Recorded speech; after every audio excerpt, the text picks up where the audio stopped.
Messi এবং রোনাল্ডোকে দিয়ে অবাক করা তথ্য দিলেন শায়ক আহমদুল্লাহ। চলুন দেখি যে ইনি কি বলেছেন ওনাদের বিষয়ে, এই বিশ্বকাপের বাজারে কি বলেছেন। আর তার সাথে সাথে এনার ভিডিও আমরা ক্লিপস অনুযায়ী দেখেছি, তো প্রথমবারের জন্য এনার ভিডিও দেখছি, কোনো একটা ভিডিও। তো চলো ভিডিওটা শুরু করা যাক। হ্যাঁ চলো। আপনার কাছে একটা প্রশ্ন ছিল রোনাল্ডো এবং মেসিকে নিয়ে। আপনি তো জানেন যে এই জেনারেশনের ছেলেমেয়েরা রোনালদো, মেসি, নেইমার এদের মতো এদের ফ্যান। আমি নিজেও রোনাল্ডোকে পছন্দ করি, কারণ সে প্যালেস্টাইনের পক্ষে সবসময় কথা বলে। ইভেন সে তার অ্যাওয়ার্ডও বিক্রি করে সেই টাকা ফিলিস্তিনে দান করেছে। আবার ফিলিস্তিনি শিশুদের জন্য তার অনেকগুলো সংস্থাও আছে। সে মাঝে মাঝেই সালাম দেয়, আবার মাঠে সেজদাও দেয়, মদিনাতেও গিয়েছে। কিন্তু মেসি তো ইসরায়েলের প্রধানমন্ত্রীর সাথে তাদের ধর্মীয় রীতি মানিয়েছে। কিন্তু আর যাই হোক, তারা দুজনে খ্রিস্টান। এখন আপনার কাছে শুনতে চাই যে তাদের সাপোর্ট করা কি ঠিক? আমি রোনালদোর এইসব কাজের জন্য তাকে পছন্দ করি, কিন্তু আপনি এ সম্পর্কে কি বলেন? দেখুন, প্রশ্নটা হাসি উদ্রেক করলেও প্রশ্নটা খুবই প্রাসঙ্গিক এবং আমাদের সমাজ বাস্তবতার সাথে সামঞ্জস্যপূর্ণ। প্রথম কথা হলো যে ইমানদার খেলাধুলা কেন্দ্রিক যে উন্মাদনা আছে, এগুলো ইমানদার কখনো নিজের গায়ে মাখাতে পারে না, বা এগুলোর মধ্যে ইমানদার জড়াতে পারে না। এটা তার ইমানের সাথে যায় না। পৃথিবীর যে খেল তামাশার বিশাল আয়োজন, আমোদ ফুর্তির যে মহা আয়োজন, এটা মূলত যারা আখিরাতে বিশ্বাস করে না তাদের জন্য, যেহেতু দুনিয়াতেই তাদের সবকিছু, অতএব তারা যা খুশি এখানে করে যাবে। ইমানদার আনন্দ করবে, ফুর্তি করবে, কিন্তু শরিয়ার সীমানার মধ্যে থেকে।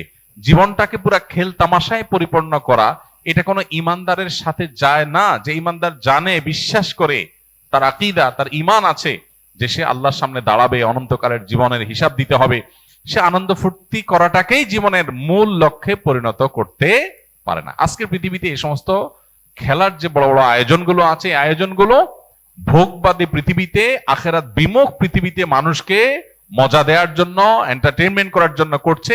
এর পেছনে মানুষকে ঈমান থেকে বিচ্যুত করা, দিন বিমুখ করা, এই লক্ষ্য উদ্দেশ্য যেমন আছে, আবার এর পেছনে রয়েছে, আমাদের সবার জানা আছে যে এর পিছনে বিলিয়ন বিলিয়ন ডলারের বিজনেসের স্বার্থ জড়িয়ে আছে। যেটাকে আমরা খেলা মনে করছি, এটা আসলে খেলা না, এটা আসল খেলা। অতএব সেই খেলার গুটি হচ্ছে আমি। খেলোয়াড় খেলছে, হারলেও টাকা পাচ্ছে, জিতলেও টাকা পাচ্ছে। আয়োজন যারা করছে, বিলিয়ন বিলিয়ন ডলার তারা বিজনেস করছে। বিহাইন্ডে যারা থাকছে, সবাই লাভ থাকছে। তাদের গুটি হলো আমাদের মতো সেই সমস্ত সাপোর্টাররা যাদের কোনো লাভ নাই, লস ছাড়া। আমরা উত্তেজিত হয়ে যাচ্ছি, আমরা কেঁদে দিচ্ছি, হেসে দিচ্ছি। এই যে আমাদেরকে বোকা বানিয়ে মাঝখান থেকে তারা তাদের স্বার্থ হাসিল করছে। আমি নিজে যদি খেলি, আমার শারীরিক কসরত হয়, আমার ব্যায়াম হয়, স্বাস্থ্য ভালো থাকে, ইসলাম সেটাকে এলাও করে। কিন্তু এই জাতীয় অহেতুক কাজে জড়ানোটাকে ইসলাম এলাও করে না। নবী সাল্লাল্লাহু আলাইহি ওয়াসাল্লাম বলেছেন, মিন হুসনি ইসলামিল মারই তারকুহু মা লা ইয়ানি। একজন মুসলমানের ইসলামটা সুন্দর হয়, আল্লাহর কাছে গ্রহণযোগ্য হয়, অ্যাকসেপ্টেবল হয়, কোয়ালিটিফুল ইসলাম হয় যখন সে অহেতুক অনর্থক কাজ থেকে বেঁচে থাকে। এখন আপনি যদি এই জাতীয় অহেতুক কাজ, যেটাতে আপনার দুনিয়াবি কোনো ফিডব্যাক আসছে না, আখিরাতের কোনো ফিডব্যাক আসছে না, অর্থবহ কিছু আসছে না, সেটাতে আপনি যদি এরকম মত্ত হয়ে যান, সেটা আপনার ঈমান আমলের সাথে সঙ্গতিপূর্ণ নয়। এই জন্য এটা থেকে আমাদের বিরত থাকতে হবে। এটা হলো মূল কথা। এবার আসা যাক, খেলোয়াড়দের কোন খেলোয়াড় ইসলাম, মুসলমানদের স্বার্থ, মাজলুমদের স্বার্থ তার মাধ্যমে রক্ষা হয়, সেই কারণে মুসলিম মাত্রেই তার প্রতি সিম্পেথি চলে আসবে। এটা খুব স্বাভাবিক একটা বিষয় যে একজন মানুষ অমুসলিম হওয়ার পরও তিনি আমাদের স্বার্থ সংশ্লিষ্ট বিষয়গুলোতে আমাদের পক্ষাবলম্বন করছেন। এটার কারণে তার প্রতি একটা দুর্বলতা চলে আসাটা একটা স্বাভাবিক ব্যাপার, এটুকু পর্যন্ত দোষণীয় না। কিন্তু সিম্পেথি দেখিয়ে আপনি বিসমিল্লাহ বলে তার খেলা দেখা শুরু করে দিলেন, যে আমি যেহেতু তার সাপোর্ট করি বা তাকে, তার এই কাজগুলোকে পছন্দ করি, এই জন্য তার খেলাতেই লেগে গেলাম। তাহলে তো মুশকিল। এখন আমাদের দেশে যে আর্জেন্টিনা, ব্রাজিল, বিএনপি, আওয়ামী লীগের মতো মুখোমুখি অবস্থান আমাদের দেশে দীর্ঘদিন পর্যন্ত যে চলে আসছে, ওই জায়গা থেকে রাজনৈতিক বিরোধের মতো এই খেলার ক্ষেত্রেও মানে কাজ না থাকলে যা হয়, এত বেকার মানুষ এদেশে, সুবহানাল্লাহ। অবশ্য গোটা পৃথিবীতে উন্নত দেশগুলোতেও এই উন্মাদনা ওরা ছড়া যেতে পারছে। মানুষকে বোকা বানিয়ে তারা তাদের স্বার্থগুলো হাসিল করছে, এজেন্ডাগুলো বাস্তবায়ন করছে, মানুষ মোরাল দিকটাকে ধ্বংস করে দিচ্ছে। যাই হোক, তো এই যে ব্রাজিল আর্জেন্টিনার মত পার্থক্য, আপনি হয়তো কোন একটা দেশের সাপোর্ট করেন, ব্রাজিলের সাপোর্ট করেন বা আর্জেন্টিনার সাপোর্ট করেন, তো যেই দলের সাপোর্ট করেন ওই দলের একটা মুসলমান খেলোয়াড় খুঁজে বাইর করছেন, অথবা একটু মুসলমানদের পক্ষে ফিলিস্তিনের পক্ষে সাপোর্ট দুইটারে খুঁজে বাইর করে এবার এটা দিয়ে দলিল দিচ্ছেন, দেখো আমি এই জন্য এই দলের সাপোর্ট করি। এটা হলো আপনার নফসের পূজা। আপনি দলের ভক্তি জাহির করবেন, সেটার জন্য একটা ঢাল বানাইছেন। ইন্নামাল আমালু বিন্নিয়াত। আল্লাহ জানেন আপনি কেন এই ধান্দা করেছেন। এই জন্য এসব কিছুর ঊর্ধ্বে উঠে কোন একজন খেলোয়াড় তিনি ফিলিস্তিনিদের পক্ষে, মাজলুমদের পক্ষে, শিশুদের পক্ষে তিনি অবস্থান নিয়েছেন, জালেমদের বিরুদ্ধে অবস্থান নিয়েছেন, সেটাকে আমরা অ্যাপ্রিসিয়েট 100 বার করবো, এবং সেটার কারণে তার প্রতি আমাদের দুর্বলতা অবশ্যই আসবে। দুর্বলতা এসে আমি তার ভক্ত হওয়ার চাইতে তার জন্য দোয়া করব, আল্লাহ তাকে যেন হেদায়েত দান করে। এটা হলো একজন ইমানদারের স্টেপ, একজন ইমানদারের প্রকৃত অর্থে পদক্ষেপ। অতএব এটুকু পর্যন্ত দোষের কিছু না। এর বাইরে যারা আল্লাহকে বিশ্বাস করে না, যারা জালিমদের পক্ষ অবলম্বন করে, সে যত বড় খেলোয়াড় হোক না কেন, তার পেছনে আমরা যেভাবে ছুটে চলেছি, এই যদি হয় আমাদের অবস্থা, তাহলে দাজ্জাল যখন আসবে তার হাতে জীবন মৃত্যু থাকবে, ম্যাজিক থাকবে, রিজিক থাকবে, পৃথিবীর খাদ্য পানীয় সব তার কন্ট্রোলে থাকবে, তাহলে তার পেছনে হ্যামিলনের ভাসিয়ালার পেছনে ঘোরার মতো করে কি পরিমাণ আমরা তরুণরা দৌড়াবো, সেটা এই খেলোয়াড়দের পিছনে দৌড়ানো দেখে কিছুটা অনুমান করা যায়। একজন খেলোয়াড়ের পায়ের ভেলকি দেখে যদি আপনি তার ভক্ত হয়ে যান, তার আদর্শ, তার আইডিওলজি, তার ইমান কুফর সংশ্লিষ্ট বিষয়, তার অবস্থান, তারপরে জুলুম এবং অত্যাচারীদের পক্ষে তার অবস্থানে সবকিছুকে ছাপিয়ে শুধু তার খেলার কারণে যদি আপনি তার ভক্ত হয়ে যান, তাহলে আপনার আদর্শ বলতে কিছু নাই। আপনি জাস্ট একজন আপনার নিজের প্রবৃত্তির পূজারী।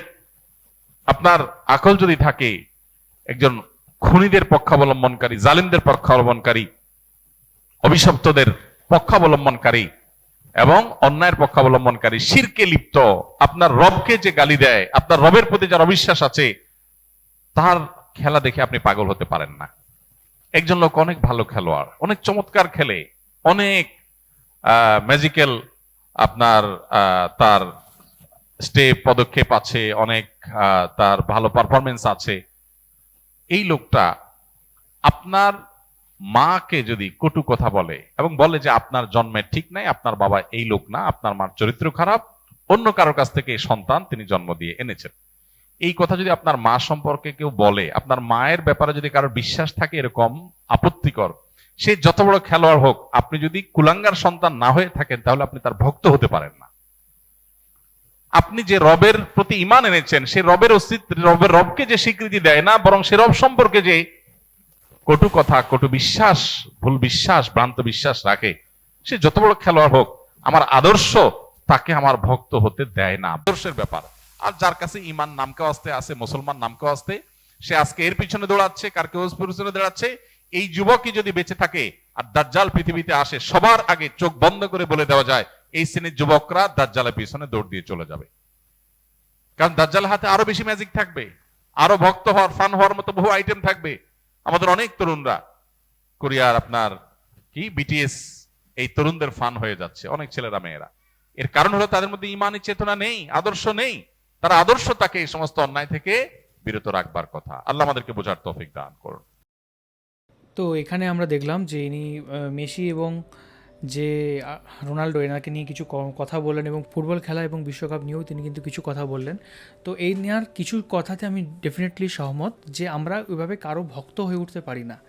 আমরা তাদের আদর্শে আমরা মেনতে পারি, তারা যদি কোনো সঠিক কথা বলে থাকেন সেটাতে আমরা সাপোর্ট করতে পারি, কিন্তু কারো যে ভক্ত হয়ে যাব সেই জিনিসটা কিন্তু ঠিক নয়। মানে এমনি দু দলকে ভালো লাগে আর তাদের খেলাগুলো দেখতে ভালো লাগে, কিন্তু একবারে ভক্ত হয়ে যাওয়া সেটা মানে ঠিক নয়। যে যেমন হচ্ছে মানে খেলবে সেরকম পাবে, মানে একটা সবারই প্রিয় থাকে, অনেক এই খেলোয়াড়কে ভালো লাগে, কিন্তু প্রচুর ভক্ত হওয়ার প্রয়োজন নেই।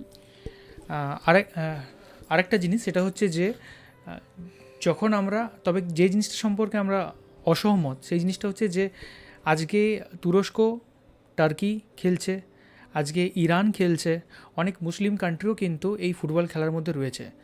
তো আমার মনে হয় না যে ইনি যেটা বললেন পুরোপুরিভাবে অসত্য, তার মানে কি তারা কি বিশ্বাস করে না, তাদের কি তাদের ঈশ্বরের প্রতি বা আল্লাহর প্রতি তাদের কি কোনো বিশ্বাস নেই?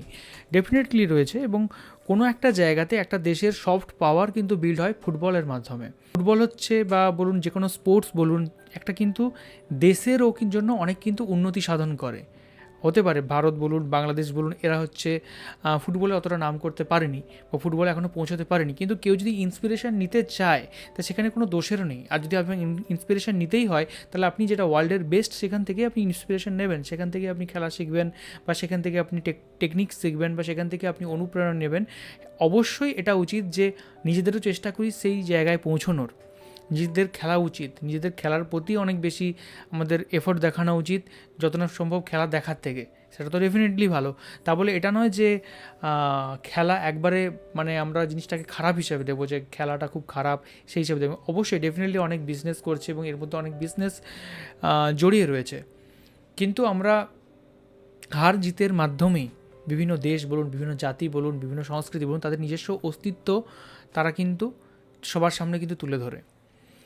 রোনাল্ডোকে যদি আমি পার্টিকুলারলি বলি, তার যে চরিত্র আমার সত্যি কথা বলতে খুব ভালো লাগে। ওনার খেলা আমি খুব কম দেখেছি, এমনিতেও আমি ফুটবল অনেক কম দেখি, কিন্তু উনি যেভাবে কোল্ড ড্রিঙ্কস খান না বা কোল্ড ড্রিঙ্কসের বোতল এভাবে সাইড করে নামিয়ে দেন বা বিভিন্ন রকমের যে প্রোটেস্ট করেন যেসব বিষয়গুলো নেই, সেগুলো সত্যিই তুলনীয়।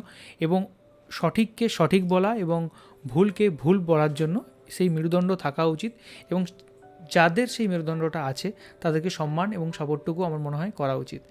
কিছু ক্ষেত্রে অবশ্যই সত্য, আর কিছু ক্ষেত্রে আমার মনে হয় দেশ এবং জাতির উন্নতির ক্ষেত্রে স্পোর্টস একটা কিন্তু গুরুত্বপূর্ণ ভূমিকা পালন করে।